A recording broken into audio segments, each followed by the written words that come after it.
Americans know that Israel and the United States share common values, that we defend common interests, that we face common enemies.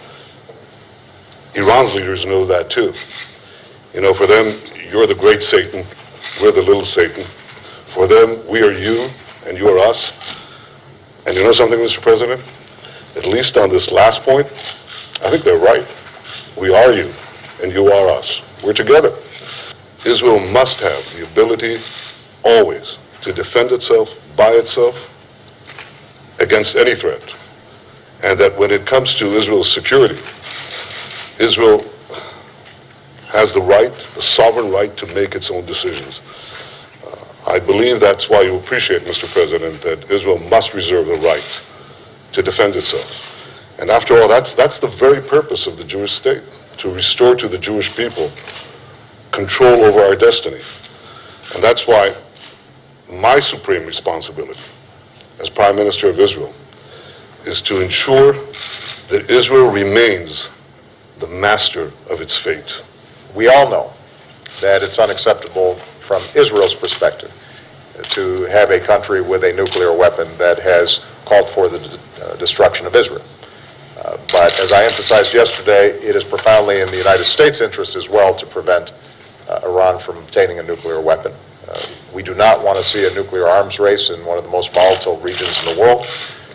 We do not want the possibility of a nuclear weapon falling into the hands of terrorists, and we do not want a regime that has been a state sponsor of terrorism being able to feel that it can act even more aggressively or with impunity as a consequence of its nuclear power. That's why we have worked so diligently to set up the most crippling sanctions ever with respect to Iran.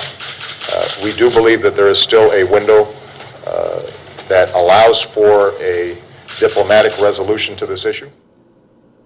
Hello everyone, welcome to Global Government News. Today is Monday, March 5th, 2012, and I'm Darko. My website is right here. It's ggnonline.com. I have a poll posted up here. When do you think or feel the crap will hit the fans? So far, the majority of people are saying within the next 12 months, next year, 45%, followed by the next 3 months. Also, you can put in your email right here to receive updates. There's an archive of all of the videos I posted just to my website, but there's probably a little bit more on YouTube.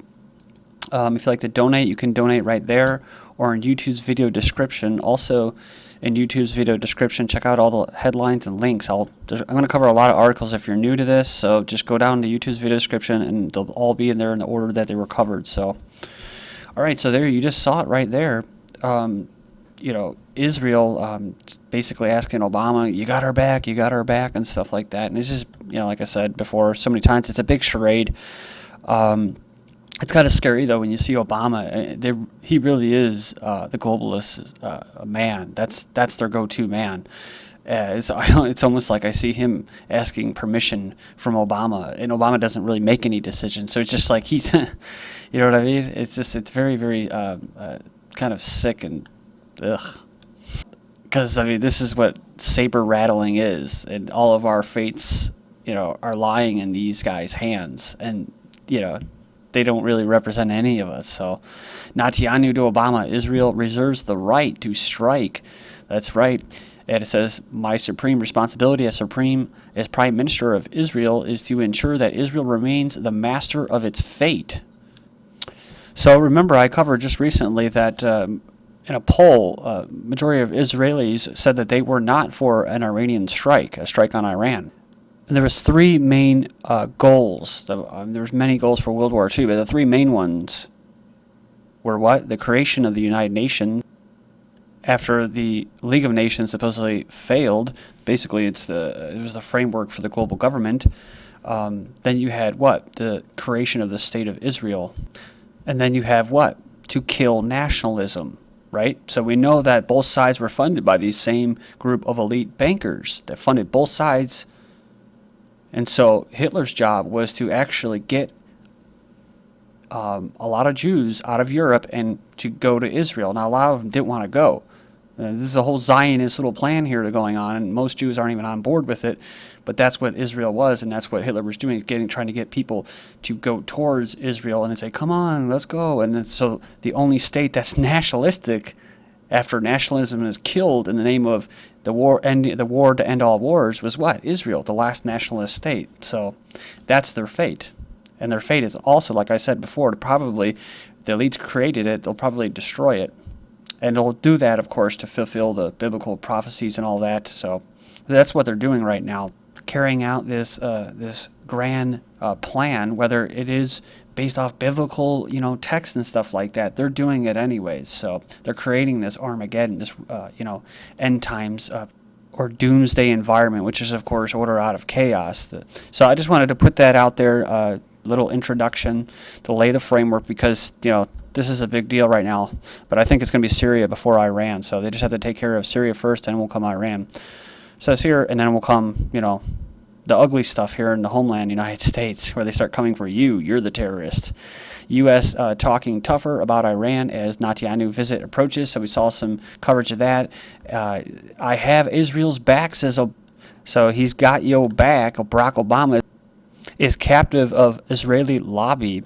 He said, he goes on, he says they are the leading contenders of the Republican Party. He added that the real bad news is that if Barack Obama does not do what Israel wants in this particular situation, in parentheses, possible use of military force against Iran, end parentheses, he can be easily replaced with a Republican in the fall elections. And then, of course, Obama's speech on Sunday to AIPAC, the powerful pro-Israeli organization, once again highlighted the destructive power Israeli lobbyists have in the United States. Moving on, secret state agencies, no hard evidence. Iran is building nukes. March to war continues.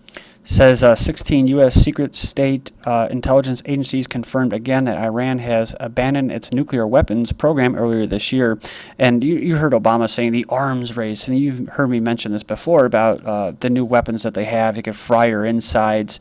They have directed energy weapons, lasers. The whole nuclear arms race, that's so passe that, really, I guess it's only for the hoople heads, the sheeple, to eat that stuff up. A lot of it just comes down to conglomeration of resources is what they want. Just one company, two companies, a monopoly or duopoly on the world's resources. And they don't want national countries to have gold and central banks in that. So, because like I said, nationalism is gone. It's passe. So, but, the U.S. is doing what they're doing. They're saying, they don't have any nuclear weapons. And Obama, we're not really sure if we're going to help. And we got your back, but hey, we're not really sure, if you should do this. I'm wondering if this is all because of what?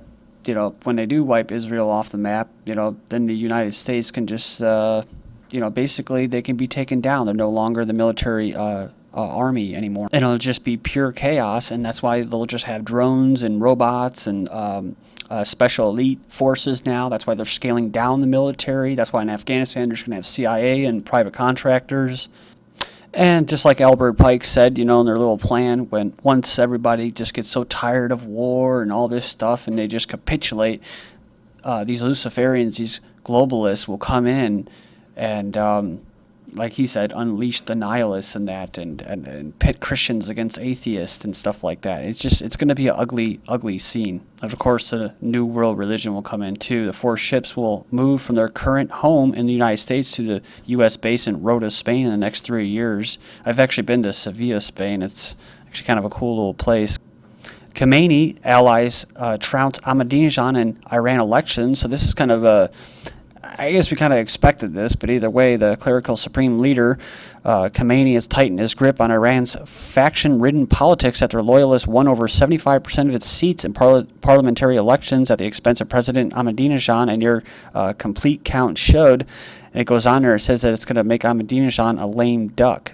So this wouldn't be good news because a former CIA official, I guess you can say he's former, they say they're always in it, but the official says the Iran's clerics want to goad Israel into an attack. They actually want to provoke an attack with Israel. So now that the Khamenei is going to be, he's usually the supreme leader anyways of the army and that, it just means that they're going to be more religiously based there over there in Iran. And this was in the Daily Beast, the source. And the reason for this is because a bombing will help them put their internal problems aside. while they are confronted with a discontent and restless populations which are looking for ways to solidify public support. Then we have this exclusive. India cancels Iran oil shipment due to sanctions. This is from March 2nd. Remember, I was covering this, and it seems like India is going to, like I said before, side with the U.S. I didn't think they were going to side with Iran on that in the East. Pentagon commander says U.S. Special Forces are in India. U.S. Special Forces are present in 5 South Asian countries, including India. Top Pentagon commander has revealed. This is to help with their counter-terrorism cooperation. Same with Pakistan, too. You know, they got a lot going on in Pakistan, but the biggest thing is what? And they said, I remember hearing one of the latest representatives, a female in Pakistan, saying that, oh, we just wish we could have our own counterterrorism task force. It's just like, no, you don't. It's just like, man, because all those anti-terror task force will be going, again, still be basically targeting their own citizens the whole time. In the future, India holds 4-day military exercises to close China border, and they're going to be using drones. Indian Army inducts second cruise missile unit close to Pakistan border, and Pakistan test fires nuclear-capable ballistic missile that can hit targets in India.